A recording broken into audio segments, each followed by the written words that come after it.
सब लोग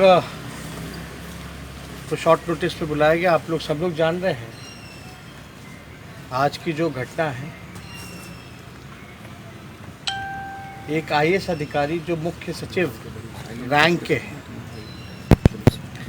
SC/ST थाने में लगभग जो है 5 से 6 घंटे बैठे हुए हैं। उनका FIR जो है वो नहीं लिया जा रहा। आप लोग कल्पना कर सकते हैं कि बिहार में किस प्रकार का तानाशाही चल रहा है। एक मुख्य सचिव का अधिकारी उस रैंक का बकायदा पूरा डॉक्यूमेंट के साथ, एविडेंस के साथ वो मुख्यमंत्री जी पर और उनके कई अधिकारियों पर FIR करने पहुंचता है, लेकिन FIR नहीं लिया जाता। आप सबको याद दिलाना चाहेंगे, चुनाव का वक्त था, नेता विरोधी दल पर FIR हो जाता है हत्या का। हमने खुल करके बोला था भाई कि आप जांच कराइए। जब नेता विरोधी दल पे FIR हो सकता है तो मुख्यमंत्री और उनके अधिकारियों पर FIR क्यों नहीं हो रहा? और वो भी वो करने वाले हैं मुख्य सचिव के रैंक के अधिकारी, बाकायदा दस्तावेज के साथ। आप कल्पना कर सकते हैं, बल्कि थाना का प्रोसीजर है, कोई भी अगर कंप्लेन करता है तो उसको कंप्लेन को लेना ही पड़ता है। आखिर ऐसा क्या कारण है कि नीतीश कुमार जी के अधिकारी जो हैं, जो प्रधान सचिव हैं, उनके मंत्री भी उन्हीं पे आरोप लगाते हैं और इनके अधिकारी जो मुख्य सचिव रैंक के अधिकारी हैं वो भी उन्हीं पे आरोप लगाते हैं। और इसमें बात तो बढ़ गई है भाई। आखिर ऐसा क्या प्रेम है कि कोई कार्रवाई नहीं करते नीतीश कुमार जी? हमने तो खुल करके ना बोला था कि भाई जांच कराइए, और 10 दिन के अंदर जो है रिपोर्ट आ गया था, सच सामने आ गया था मेरे ऊपर, हमको क्लीन चिट दे दिया गया था। तो साच को आज किस बात का? नीतीश कुमार जी सुशासन का दुहाई देते हैं कि बिहार में सुशासन का राज है, लेकिन आप कल्पना कर लीजिए क्या स्थिति बनी हुई है बिहार की। मुख्यमंत्री पर आरोप लग रहा है, उनके अधिकारियों पर आरोप लग रहा है, और एक थाना में उनके खिलाफ जो है FIR नहीं दिया जा रहा। और वो भी वैसा व्यक्ति जो समय पर जो गृह सचिव भी रह चुका हो, जिसको सारे नियम हवाले पता है, कानून की जानकारी है, और इतने घंटे से जो है अब तक जो है बैठा करके रखा गया। ये बड़ा गंभीर मसला।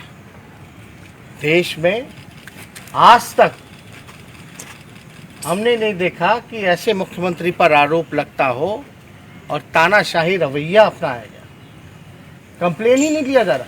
अरे भाई कंप्लेन ले लीजिए, इंक्वायरी जो भी होता है, पहला कंप्लेन फर्स्ट इन्वेस्टिगेशन कर लेगा भाई, पता चलेगा कि कंप्लेन में दम है कि नहीं है। तो इसमें डर किस बात का है भाई? कुछ दिन पहले ही आप देखे होंगे कि हाई कोर्ट जो है क्या क्या टिप्पणी राज्य सरकार पे नहीं किया, क्या क्या नहीं बोला गया कि माइंडलेस गवर्नमेंट है, माइंडलेस। इस तरह की टिप्पणियां की जा रही हैं। अब बिहार के मुख्यमंत्री को सामने आना चाहिए कि जो उन पे आरोप लगा है वो आरोप सही है या क्या है, उस पर जस्टिफाई करें भाई। जस्टिफाई तो बनता है ना। एक चीफ सेक्रेटरी रैंक का अधिकारी अगर मुख्यमंत्री पर आरोप लगा रहा है, FIR करने पे लगे हुए हैं, तो मुख्यमंत्री को तो सामने आकर के बताना चाहिए, जस्टिफाई करना चाहिए कि आखिर क्या कारण है। यानी यहां तो राजशाही चल रही है, मुख्यमंत्री पूरी तरीके से तानाशाह राजा बने हुए हैं। चाहे मुख्यमंत्री हो या प्रधानमंत्री हो, कानून के सामने सब लोग बराबर हैं। है किस बात का, डर किस बात का है? क्यों ऐसे छुपे हुए हैं? क्यों एफआईआर नहीं होने दे रहे हैं? क्यों 5-6 घंटा से उस अधिकारी को वहां बैठाया गया है?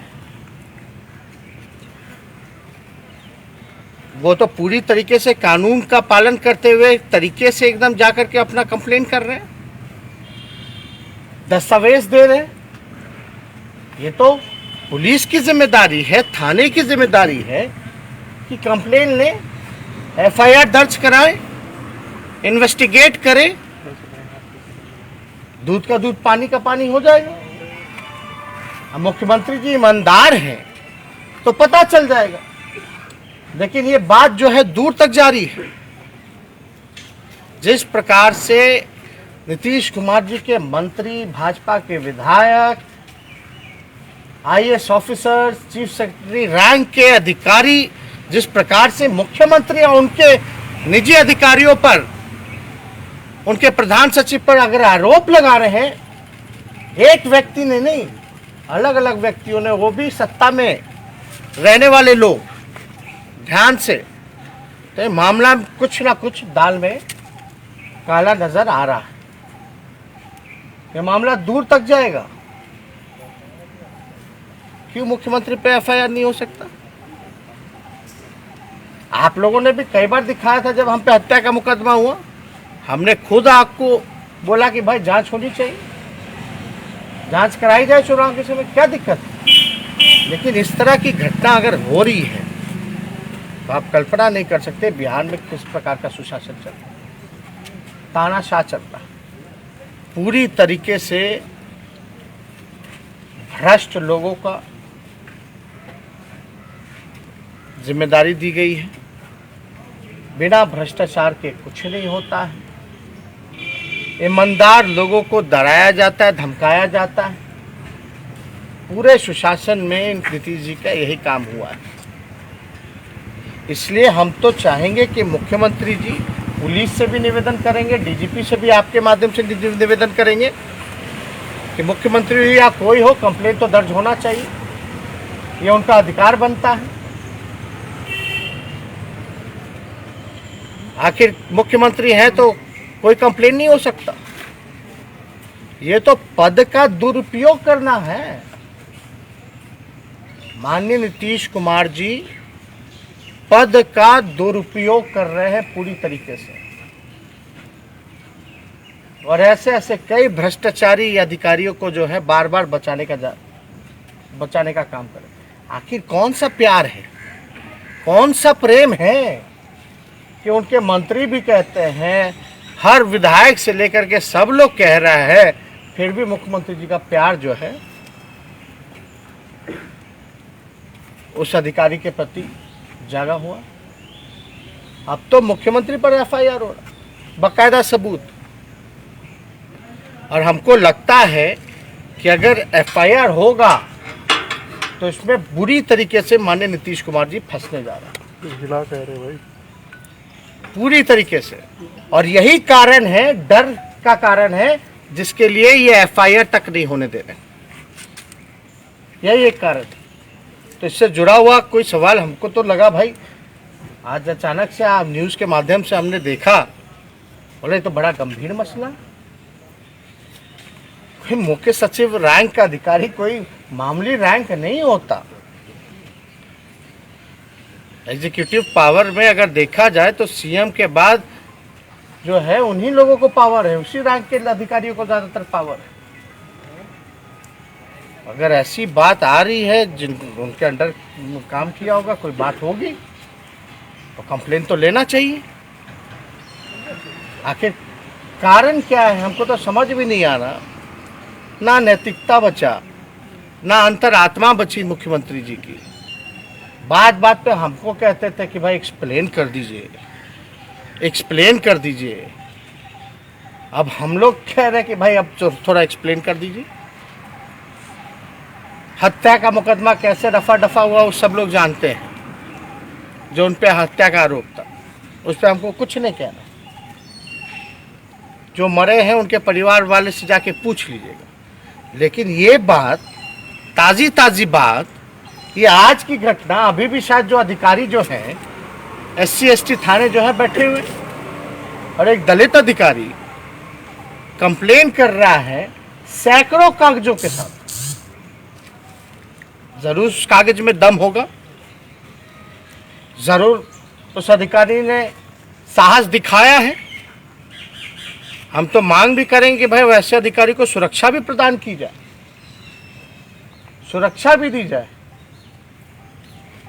और इतना साहस दिखाया है तो बिना कोई एविडेंस के इतना बड़ा अधिकारी जो है ये बचकानी हरकतें नहीं करेगा। जरूर कुछ ना कुछ है, और उसी के कारण की वजह से मुख्यमंत्री जो है FIR नहीं होने देना। और इस पे कुछ बोलते नहीं, थोड़ा एक्सप्लेन करना चाहिए कि उनका आरोप क्या है। सुनने में आया कि कागज आगज जो है सब CM हाउस में जा रहा है, कॉपी लेके भाग गए, कॉपी लेकर के कोई भाग जा रहा है। दस्तावेज जो है मुख्यमंत्री जी को दिखाया जा रहा है, उनके लीगल सलाहकारों को बुलाया गया है, पूरे अधिकारियों की मंडली को बैठा दिया गया है। भाई कि क्या मामला है, इस तरह की हरकतें होगी भाई। अब जिसके ऊपर आरोप लग रहा है वो तय करेगा कि उस पर FIR होना चाहिए कि नहीं होना चाहिए।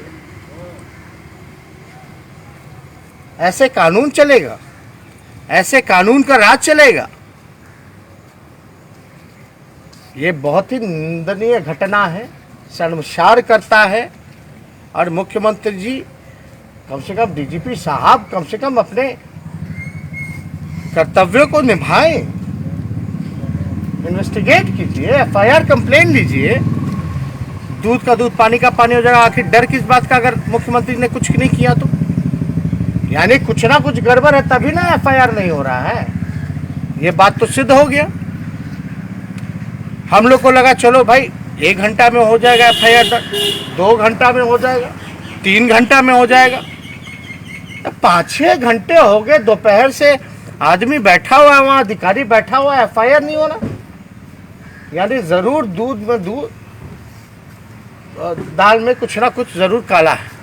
और इसमें जरूर मुख्यमंत्री की अहम भूमिका होगी।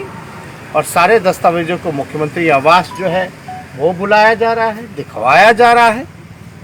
अरे मुख्यमंत्री जी को सामने आके आप लोगों के सामने कम से कम कहना चाहिए था तेजस्वी की तरह कि मुकदमा किया है तो जांच कराओ, FIR हुआ है तो जांच होनी चाहिए। दूध का दूध पानी का पानी होगा। क्या मुख्यमंत्री ये नहीं कह सकते कि अगर मेरे ऊपर कोई शिकायत है, कोई कंप्लेन है तो उसको स्वीकृत कराया जाए और जांच कराया जाए? हम तो अभी ये भी नहीं कह रहे कि भाई पद से इस्तीफा दे दीजिए, जांच कराइए। हम तो कह रहे हैं कि भाई कम से कम उस अधिकारी ने साहस दिखाया है, इतने सैकड़ों दस्तावेज के साथ वो कंप्लेन करने गए हैं मुख्यमंत्री पर, तो कम से कम वो FIR तो होनी चाहिए। तो इसमें जो है अगर आपको कुछ इससे रिलेटेड अगर कोई सवाल है, कुछ पूछना चाहते हैं तो पहले सर साथी ने अगर थाना में वो FIR दर्ज करने के लिए कहते हैं, सीनियर SP और DSP भी जो है इस मामले पर उन्होंने रिसीविंग दिया तो उन्होंने कहा, मगर अभी तक उस पर भी FIR नहीं हुई। इसके बाद 3 महीने बाद फिर जाते हैं वो। ये बात तो आपको समझना पड़ेगा ना कि मुख्यमंत्री के इशारे पे हो रहा है, और मुख्यमंत्री जी के यहाँ दस्तावेज पहुँच रहे हैं, कंप्लेन जो है वो हटा दिया जाता है। तो कोई ना कोई बात तो है। आखिर क्या कारण है भाई? कोई ना कोई कारण तो होगा। अगर मुख्यमंत्री ईमानदार होते तो भाई बोलते मेरे तरह कि जांच करा दीजिए, क्या दिक्कत है? लेकिन जी एक और घटना हुई है, बेतिया में जहरीली शराब से कई लोगों की मौत हो गई। लेकिन विषय अलग है, ये विषय अलग है। ये इससे बड़ा गंभीर हमको नहीं लगता। इसके बाद भी कोई सवाल किसी और विषय का पूछना बनता है। जो राज्य का मुख्यमंत्री है उस पर आरोप लग रहे हैं मुख्यमंत्री के और फिर भी लोग खामोश हैं, ये अद्भुत है। सुधीर जी ने कहा है कि प्रधान सचिव मुख्यमंत्री के मंत्री लगातार सवाल उठा रहे हैं, पता किस लोग में या किस मजबूरी में जो है उनको प्रधान सचिव बना के रखे हुए हैं। वो यही बताओ, आप पूछ लीजिए मुख्यमंत्री जी से। हम भी जानना चाहते हैं, पता चल जाता तो हमको भी बता दीजिए। हम तो बोल ही नहीं रहे कि कौन सा प्रेम है, मंत्री से लेके बड़ा अधिकारी से लेके, यानी कुछ ना कुछ तो है ना भाई गड़बड़ घोटाला। तभी ना कार्रवाई नहीं हो रही है, तभी ना FIR नहीं हो रही है।